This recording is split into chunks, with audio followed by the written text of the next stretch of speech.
ناظرین، آیا صوفیہ مسجد میں 86 سال بعد نماز جمعہ الحمدللہ ادا کر دی گئی ہے اور اس میں طیب اردوان بھی خصوصی طور پر شامل تھے۔ 1400 سال پرانی یہ عمارت دنیا کی مشہور ترین عمارتوں میں سے ایک ہے اور ناظرین، ترکی میں آنے والے سیاح سب سے زیادہ اسی مسجد کو دیکھتے ہیں۔ 2019 میں 38 لاکھ سیاح اسے دیکھنے آئے تھے اور یہ مسیحی بازنطینی اور مسلمان سلطنت عثمانیہ دونوں کے لیے بڑی ہی زیادہ اہمیت رکھتی ہے۔ آیا صوفیہ مسجد تعمیر ہونے کے بعد کئی صدیوں تک تو مشرقی آرتھوڈکس کلیسا کے طور پر بھی استعمال ہوئی تھی۔ یہ کب بنی؟ سب سے پہلے یہ مسجد تھی، کلیسا تھی یا مندر تھی؟ اور کب اس کی حیثیت تبدیل کی گئی؟ آج کی اس ویڈیو میں ہم اس مسجد کے حوالے سے کچھ حقائق آپ کو بتائیں گے، مگر اس سے پہلے ہمارے چینل کو سبسکرائب کر لیں اور ہماری اس ویڈیو کو لائک ضرور کر لیں۔ ناظرین، یہ 537 میں تعمیر ہوئی تھی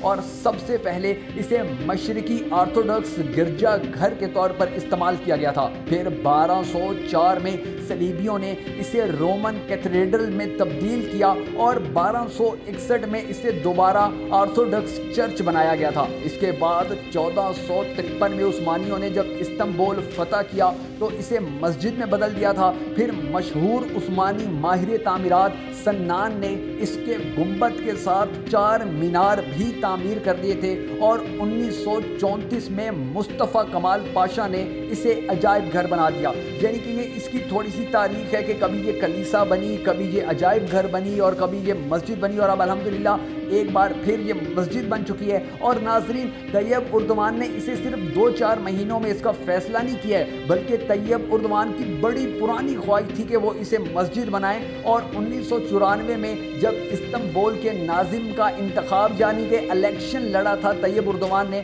تو اس وقت انہوں نے اسے مسجد بنانے کا وعدہ کیا تھا اور بہت سارے لوگوں نے یعنی کہ ترکی کی ایک بڑی عوام نے اس چیز کو بڑا پسند کیا تھا کہ طیب اردوان اس طرح کا فیصلہ کرنا چاہتے ہیں کہ اس اتنی اہمیت کی حامل تاریخی عمارت کو وہ مسجد بنانا چاہتے ہیں اور الحمدللہ اب یہ مسجد بن چکی ہے اور اس میں نماز جمعہ بھی ادا کر دی گئی، یعنی کہ اب اس کو باقاعدہ طور پر اسلامی رسومات کے لیے، اسلامی عبادات کے لیے استعمال کیا جائے گا۔ اور پھر دوسری طرف آپ دیکھیں تو پوری دنیا بھر کے پاکستان میں بھی بہت سارے ایسے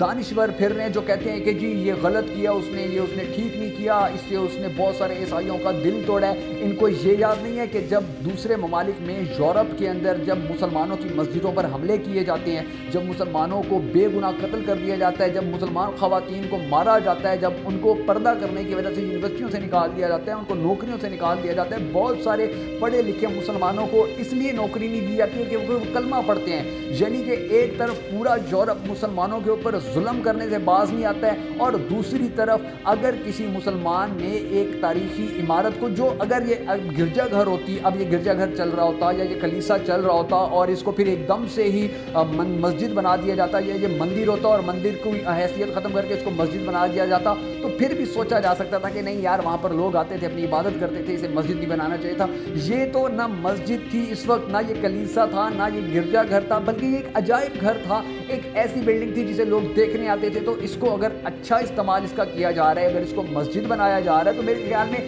یہ کوئی اتنی بری بات نہیں ہے کہ جتنا اس پاکستان میں رہنے والے اور پوری دنیا میں رہنے والے اسلام دشمن لوگ شور مچا رہے ہیں۔ دعا ہے اللہ تعالیٰ سے کہ اللہ تعالیٰ نے جس طرح طیب اردوان کو یہ طاقت دی، اس کو یہ ہدایت دی کہ اس نے اتنی بڑی مسجد بنا دی، یعنی کہ یہ 1400 سال پرانی عمارت کو جو گرجا گھر بھی رہ چکی تھی، جو کلیسا بھی رہ چکی تھی اور آج کل جو عجائب گھر تھی اس کو مسجد میں تبدیل کر دیا۔ اللہ تعالیٰ سے دعا ہے کہ اسی طرح طیب اردوان اور عمران خان اور ایران اور سعودی عرب اور تمام اسلامی ممالک کے سربراہان کو اللہ تعالیٰ توفیق دے، ان کو ہدایت دے اور ان کو طاقت دے کہ یہ اسی طرح قبلہ اول بھی یہودیوں سے چھڑوا لیں اور فلسطین کو بھی، کشمیر کو بھی، خالصتان کو بھی، یعنی کہ جہاں جہاں انسانوں پر، مسلمانوں پر،